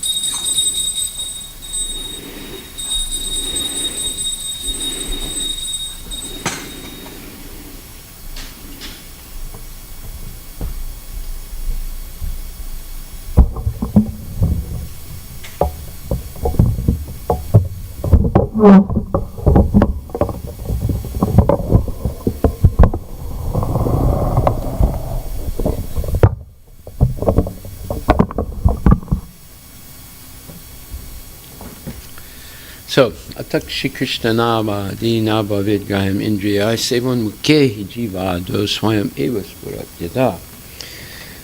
To go back to that point about sevan mukhe jiva do, this verse says that it's not possible to understand Krishna with the blunt material senses. Because Krishna's form, qualities, pastimes, etc. are all on the absolute platform. Material senses cannot therefore appreciate them. When a conditioned soul is awakened to Krishna consciousness and renders service by using his tongue to chant the Lord's holy name and taste the remnants of Lord's food, so that's the meaning of sevan mukhe jivado. You're using the tongue for self-realization to understand Krishna. The tongue is purified and one gradually comes to understand who Krishna really is. So one's consciousness becomes purified by using the tongue correctly to taste prasadam and to chant the holy name of the Lord and speak about the Lord. Okay. So we're continuing to read. It's almost finished, which is like 1-2 pages left. So in other words, the scholar who claims he recited, the Gita before Bhaktivinoda Thakur, and that he was well acquainted with him and his children, but Bhaktisiddhanta Saraswati Thakur answered him, "You never saw Srila Bhakti Vinod Thakur. You were never in his presence." The shocked professor replied, "For so many years I discoursed to him at Ramagbagan, and you are not accepting this? I am elder to you. I even know all of Bhakti Vinod Thakur's children." He's looking at one of them. Srila Bhaktisiddhanta Saraswati became aroused and manifested his intrinsic nature as the lion Acharya. Far from reciting the Gita to Bhakti Vinod Thakur, you were never able to see him. No mere professor can see Srila Bhakti Vinod Thakur. In our conception, Bhaktivinoda Thakur had no children. He was not a product of this material world. Bhaktivinoda Thakur keeps himself hidden from those who think they are seeing him. Bhaktivinoda Thakur reveals himself to one who understands that he is to be seen by Srila Bhaktivinoda Thakur. So I knew this one devotee was getting his PhD in Southern California. It's University of California in Anaheim, I think. And he was telling me one day, Bhaktivinoda Thakur, he was eating meat sometimes. I said, how do you know that? He said, I'm studying it. I'm getting my PhD. So he didn't really get a PhD in Bhaktivinoda Thakur. He got a PhD in his own imagination of Bhaktivinoda Thakur. His biography, right? Huh? Bhaktivinoda Thakur in his biography writes that he didn't want anyone to read actually, he said, but when he was from a material perspective, before he came to Krishna consciousness in his childhood, they used to have goat. Yeah. Goat. But see, that's not writing a PhD on him. That's that's not the point. Yeah. Saraswati Thakur said, this book should not be shared with anyone because materialistic people would not understand and appreciate it. So Well, this devotee, this materialistic scholar, he read that book and he read his biography, and he was spreading the good news, right? Yeah. The scholar was dumbstruck by this stinging analysis and could not grasp its deep import. Upon leaving, he commented to Srila Bhaktisiddhanta Saraswati, "Never did I go to Bhaktivinoda Thakur, never did I see him. My opinion is different from your proud words. He had some affection for me and never let me leave without feeding me. He said many confidential things to me. You sometimes saw that yourself. I'm extremely aggrieved on hearing such unpleasant words from a sadhu like yourself." This sounds exactly like a Bengali guy that's upset. I mean, they talk exactly like this. Not concerned that such a reputed and learned person was leaving in a huff, Srila Bhaktisiddhanta Saraswati remained unhesitant in speaking the truth and further declared, "As long as you have such mundane vision, you cannot see Bhaktivinoda Thakur. Become fixed in seeing yourself as the object of his sight." So that's Drasta Drishya Darshana, philosophy in practical application there. During a Gaudiya Mata festival, a Shastri, known for being fond of good food, was sitting for Prasada. While he was relishing the opulent sweet called Malpuya, but it's Malpuras, Ananta Vasudeva Prabhu addressed him, "O Shastri, consider whether you are eating Malpura or the Malpura is eating you." Pandita Hana Kenena Karaha Vichara. Being a scholar, why don't you judge the matter? Yeah, this is scholars discuss these things. Is the Malpura eating me or I'm eating the Malpura? These are the type of questions that they discuss. To maintain proper consciousness while taking prasada, Vaishnavas say Sadhu Savadana and recite the song of Bhaktivinoda. Not catching Vasudeva Prabhu's point, the Shastri became peeved and on returning to his place wrote an extensive letter to Srila Saraswati Thakur. "I went to the festival at the Mata, yet while taking prasada, I became disturbed at heart. I am not a poor man. I am getting a pension from the government. My 2 sons are earning well. My wife is most expert at preparing delicious varieties of food. I have eaten plenty of Malpura. I did not come to the Mata to gorge on Malpura. But your disciple Ananta Vasudeva said to me, 'Are you eating the Malpura or is the Malpura eating you?' Hearing that, I became doleful. Am I so greedy that Malpura would eat me?" On reading this, Srila Saraswati Thakur commented to his disciples in attendance, "Can the learned people of this world comprehend Vasudeva's question? Even amongst us, are there more than a few who can grasp it? It is not within the ability of humankind to appreciate these matters. Only by Krishna's mercy can all this be realized. A reply was sent to the Shastri conveying the real meaning of Vasudeva Prabhu's words. Quote, "It is not fitting that we eat the prasada of the Lord. That is, that we measure it. If the prasada enjoys us, eats us, makes us its own, then we will conquer over matter, and that will be to our benefit. The meaning of prasada is favor or mercy. The remnants of a Vaishnava's prasada are called maha prasada. The Bhagavata-dharma states, Tvayopa bhukta stra gandha vasalankara charchita uchista bojino dasas tavamayam jayema hi. Simply by decorating ourselves with the garlands, fragrant oils, clothes, and ornaments that you have already enjoyed, and by eating the remnants of your meals, we, your servants, will conquer your illusory energy." Srimad Bhagavatam 11:646. One should consider oneself the object of vision or enjoyment for the prasada of the Lord or his devotee. To think oneself the seer and enjoyer will cause one to enter deeper within the kingdom of Maya. Brahmavan nirvikaram hi yata vishnus tataiva tat. Vishnu prasada is as transcendental and free from degrading transformation as Vishnu himself. Everything about Srila Saraswati Thakura is to be understood in terms of this drig drishya vichara. Without understanding this, nothing about him can be understood. His drig drishya vichara distinguishes him and all other authentic devotees from persons who professed faith in God, is motivated by personal intent.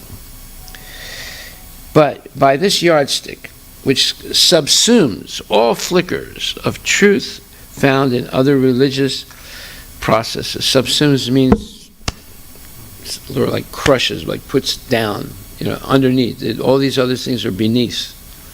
They're contained within, but they're not equal to, right? By this yardstick, which subsumes all flickers of truth found in other religious processes and reveals their insufficiency, whatever else is called sincerity is exposed as a mere shadow of unadulterated sincerity. Only those who have been blessed with this drishya vichara, by the genuine desire to attain it, can begin to comprehend anything about the personality and teachings of Srila Saraswati Thakura. Others will necessarily blame him for the faults they ascribe to him due to their own refracted vision. In other words, they're just projecting on him their own faults.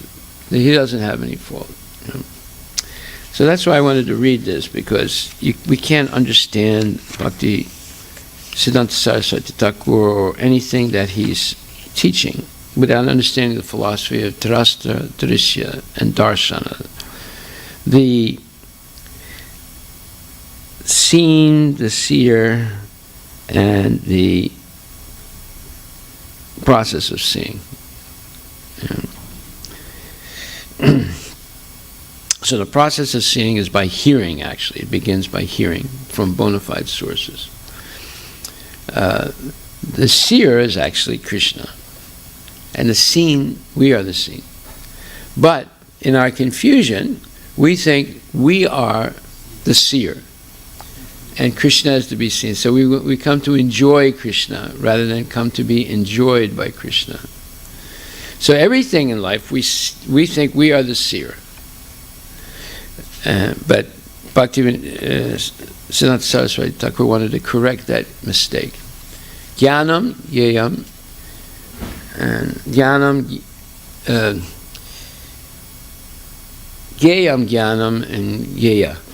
So it's the same thing. The seer, knowledge, and the knowable. So, in other words, the object of seeing, knowledge, and the knowable, right? So, okay. So are there any questions or comments about what we discussed today?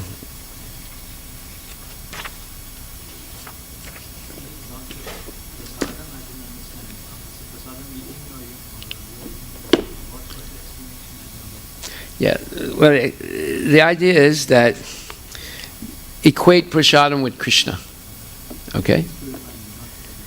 Yeah, prasadam is the mercy of Krishna. So we shouldn't see it as something delicious that we're eating. We should accept it as the mercy of Krishna. We're not trying to enjoy it. Yeah, because anything coming from Krishna is not different from like his name or his prasadam. So that's the way to understand the prasadam. Whereas this man was talking about delicious food. So when it said, is the Malpura, are you eating the Malpura, or is the Malpura eating you? So actually the Malpura is eat you, yeah. The mercy of the Lord should consume your whole thought and your whole life. Yeah. That's an interesting point. One should consider oneself the object of vision or enjoyment for the prasada of the Lord or his devotee. To think oneself the seer and enjoyer will cause one to enter deeper within the kingdom of Maya. Brahmavan nirvikaram hi yata vishnus tataiva tat. Vishnu prasadam is as transcendental and free from degrading transformation as is Vishnu himself. So the point is to see the Malpura as the mercy of the Lord, and that should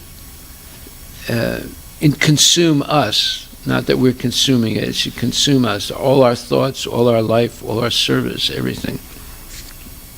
Yes.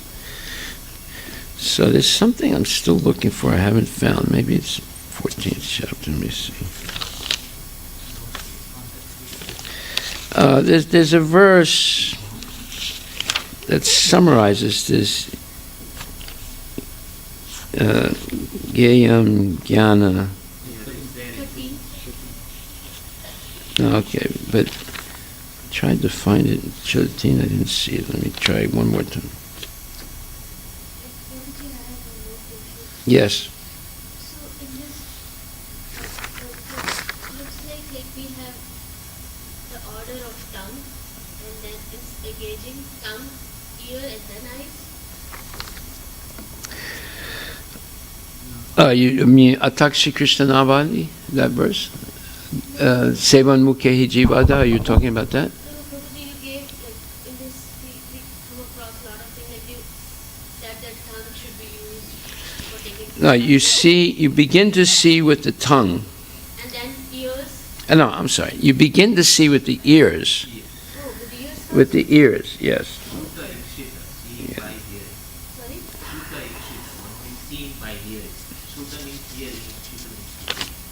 So first we hear, then we... Shravanam, Kirtanam. And then eyes.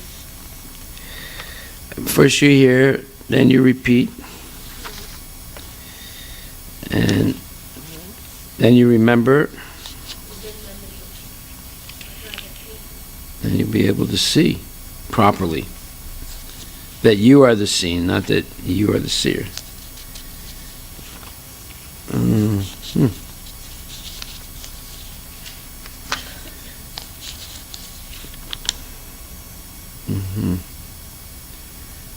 Okay, so yeah, verse 19, 13, 19.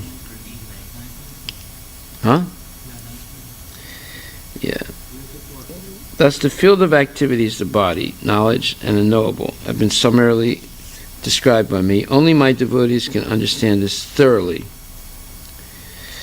and thus attain to my nature. The Lord has described in summary the body, knowledge, and the knowable. The knowledge is of three things: the knower, knowable, and the process of knowing. This knowledge is of three things: the knower, the knowable, and the process of knowing. Combined, these are called Vijnana, or the sciences. Okay, so we read this already, right? Earlier? Yeah. Okay, so 18, it says, Jyotisam apitaj jyotis tamasa param uchyate jnanam gyayam jnanagamyam hridhi sarvasya vistitam. It's 13:18. So, he is the source of light in all luminous objects. He is beyond the darkness of matter and is unmanifested. He is knowledge, he is the object of knowledge, and he's the goal of knowledge. Yeah. Okay, so here it says, in the purport,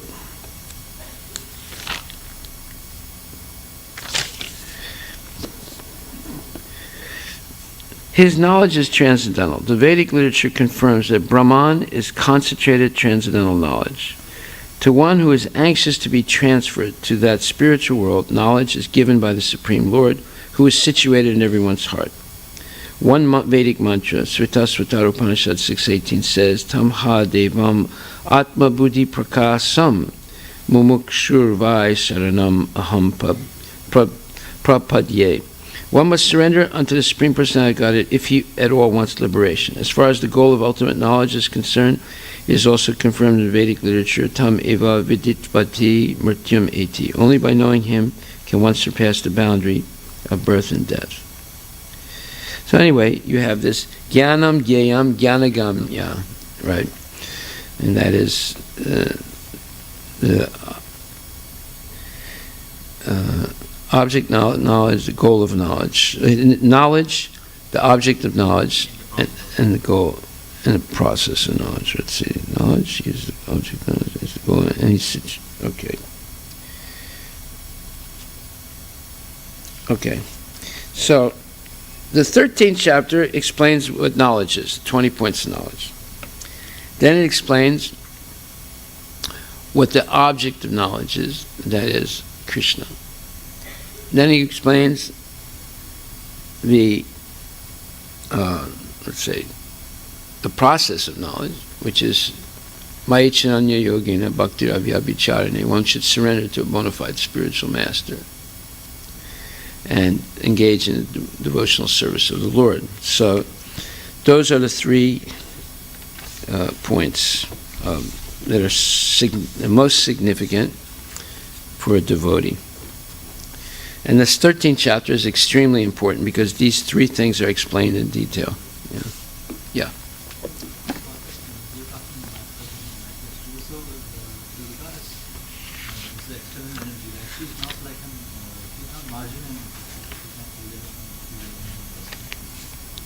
Right. And also Lord Shiva is like that. He's not the living entity. Shiva Tattva. He's Amara, so he's different than Lord Brahma. He has approximately 84% of the 64 qualities of Krishna. So Brahma has 78, and Narayana has 93. So we can safely say that both Durga and Shiva are not like the marginal energies of When you say they're not marginal, no, obviously not. They're superior. They're superior to the normal jiva. She's the external energy herself. Well, the jiva is superior to the external energy, right? Marginal energy is superior to the external energy. Marginal energy is part of the internal energy of the Lord, right? But Durga is a living entity also, so she's her potential. Actually, Durga is the expansion of Yoga Maya, partial expansion of Yoga Maya. So she's not an ordinary jiva. No, not at all. But she's the superintendent of the material energy, right? That's the way you understand her. Yeah. And Yoga Maya is the internal energy of Krishna that protects the Lord and permits the devotees to engage in intimate pastimes with the Lord. See, one thing is interesting. Yoga Maya is present in Gokula Vrindavan when Krishna comes here. Yoga Maya is present in Goloka Vrindavan. But she's not present in Vaikuntha. And she's not present in the Brahmajyoti. Right? Yeah. You see. So, and then in the material world, her partial expansion is Durga. That puts people in illusion also, right? So whether you're in the spiritual world or the material world, people are in illusion. But the illusion in the spiritual world brings you closer to Krishna, and the material world. Yeah. Yes, Yogamaya and Mahamaya. So when Kamsa went to kill Yogamaya, he didn't see Yogamaya, he saw Durga, right? But Yogamaya, but Vasudeva and Devaki were under the impression of Yogamaya. So when the baby was born, they saw Narayana, and Devaki became afraid, and she prayed to Narayana. She said, please change yourself into an ordinary child, because if Kamsa comes and sees your four arms, he'll think you are God. So then, that's where Yogamaya is acting. Narayana changed into baby Krishna, and she thinks, now Kamsa will probably not kill him because he'll think it's just an ordinary baby. You see? So this is misunderstood by the Sri Vaishnavas. It's totally misunderstood, because they claim that Krishna is incarnation of Narayana, and that Narayana is the Supreme Lord. He is the Supreme Lord, but there is like Krishna ajopi mam abhyatmam adhyatma bhutanam ishvaro bisam prakritim swamadistaya something atmamaya. Yeah. So Krishna says, I come in my original form once in a day of Brahma. And of course, etecham sakalakumsa Krishna stu Bhagavan Swayam. He's the source of all incarnations. Right? So we cannot, but to understand Krishna is a confidential subject. So therefore, those people who are in Dasya Rasa, it's difficult for them to understand that Krishna is the Supreme Personality of Godhead. They understand that Narayana is the Supreme Personality of Godhead, because in that rasa they worship Narayana with awe and reverence. But Krishna is not worshipped with awe and reverence, he's worshipped with intimate love. And it's almost impossible for people in Dasya Rasa to understand that. You see? Now Arjuna was an illusion. He thought Krishna was his friend, so he would put his head on Krishna's lap and dangle his feet in the air and talk all kinds of things with him. When he sees the universal form, he suddenly realizes, my God, I'm thinking this person is just, like my relative, but he's the Supreme Personality of God, and he apologizes. But then he comes back into Yogamaya again. See? So it's not surprising that the Sri Vaishnavas cannot accept that Krishna is the Supreme Personality of Godhead, because they're in that Dasya Rasa form. They're worshiping with awe and reverence in the mood of, humble servants of the Lord. They can't imagine the intimacy of the gopis or the gopas or Nanda and Maharaj and Yasodamai. Also without the Vishnu Purana, that's the main source. That's why I think the Narayana is supreme. Yeah. They don't consider Bhagavad-dharma. It says, etecham sakalakum Krishna stu Bhagavan. Maybe that's the ultimate difference. That's why we stick to that.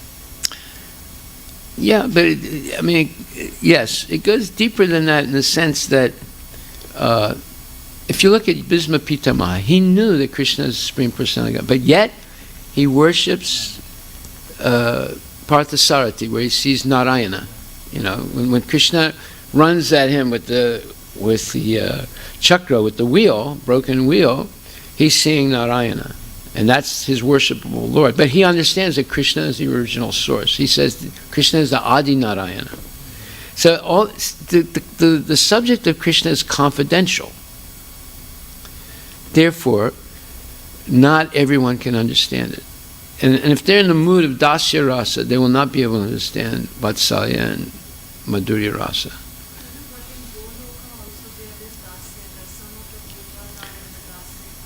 but they are superior dasya.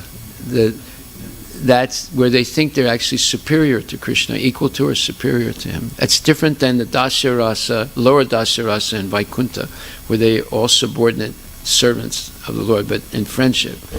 But in Goloka, there's a superior concept of dasya, where they actually, the gopas think they're equal to or greater than Krishna. Did you know that? Yeah.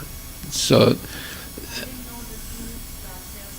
there are two dasya. I'm gonna publish a booklet on this now. It will come out next week, I hope.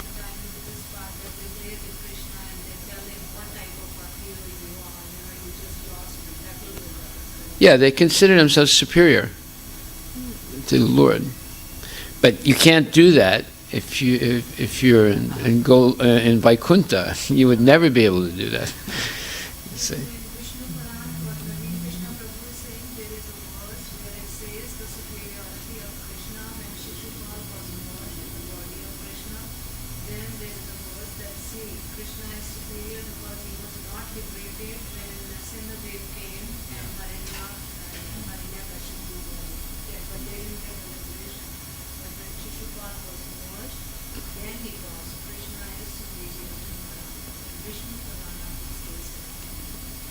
It does.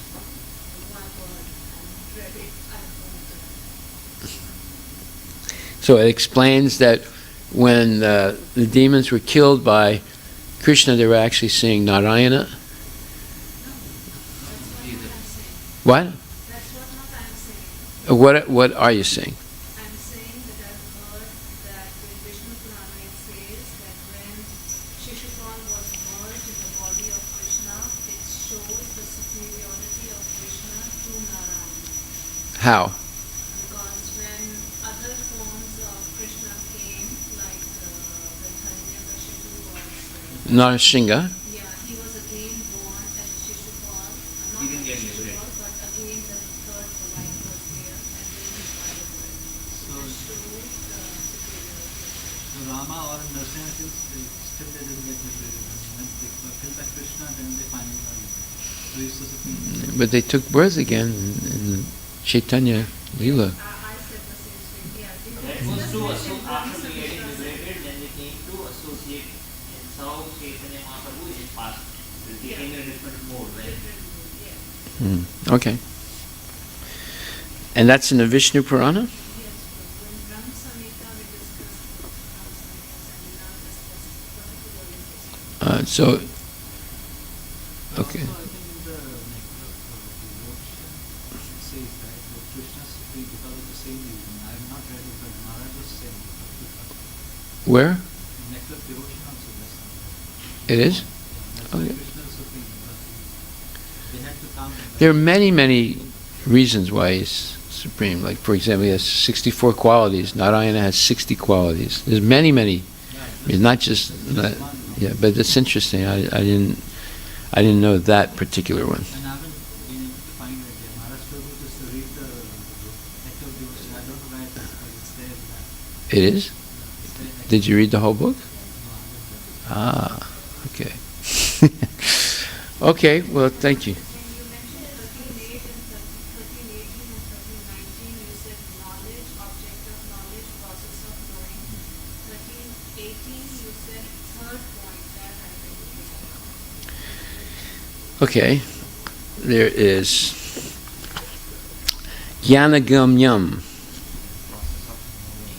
That is for 19, I think these three we discussed. 18. Then 19, third point was Jnanagamyam is to be approached by knowledge, and Gyayam to be known, and Jnanam is knowledge. So, I talked about Jnanagamyam in the sense of approaching a bona fide spiritual master and being instructed by him and engaging in complete devotional service. So that would be how to approach the Lord by knowledge. Whereas in 19, let's see what it says. It says, Jnanam, Chetram Jnanam and Gyayam. So Chetram is the field of activity. Jnanam is knowledge, and Gyayam is the knowable. Jai Shri Radha Nilamadhava Ki Jai. So the knowable is Krishna, knowledge, of course, the 20 points of knowledge, and Kshetram is the field of activities, the body. So you use the body in the service of the Lord. But the 18, where you have Jnanam, Gyayam, Jnanagamyam, you have knowledge, what is to be known is Krishna, and Jnanagamyam is to be approached by knowledge, will be approached through devotion to the Supreme Personality of Godhead, and part of that is accepting a bona fide spiritual master. So in the translation it says, he is knowledge, he is the object of knowledge, and he is the goal of knowledge. So the goal of knowledge would be to achieve pure love of God, and the process for doing that. And then it's in the purport, let's see what it says.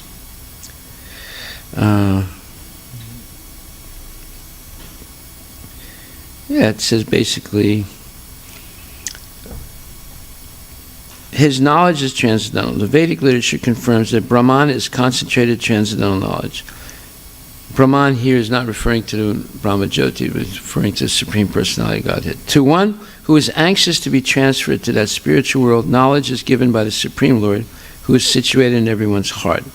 One must surrender unto the Supreme Personality of Godhead if he at all wants liberation. As far as the goal of ultimate knowledge is concerned, it is also confirmed in Vedic literature, only by knowing him can one surpass the boundary of birth and death. So, basically there's knowledge, there's the goal of knowledge, and how to achieve that goal, or Sampanda, Abhideya, and Prayojana. So basically, you have these triplets, Sambandha, Abhideya, Prayojana, Jnanam, Gyayam, Jnanagamyam. You have Chetram, Jnana, Chetram, Jnanam, and Gyayam. Or you have Drashtra, Drishya, and Darshana. These all these triplets, but they'll come down basically the same thing. This Sambandha, Abhideya, and Prayojana. Same thing, there's sense perception, sense object, and Yeah. senses. Yeah. Yeah. They all come from the three modes, that's why that's the word. The three modes? No. The entire process, there is Yeah, the process, yeah. Yeah. there's a relation. Just like sense perception, it comes from sattva, the senses comes from rajo, and then sense objects come from tamo. Okay. Yeah, so if those things are purified, you see Krishna. If you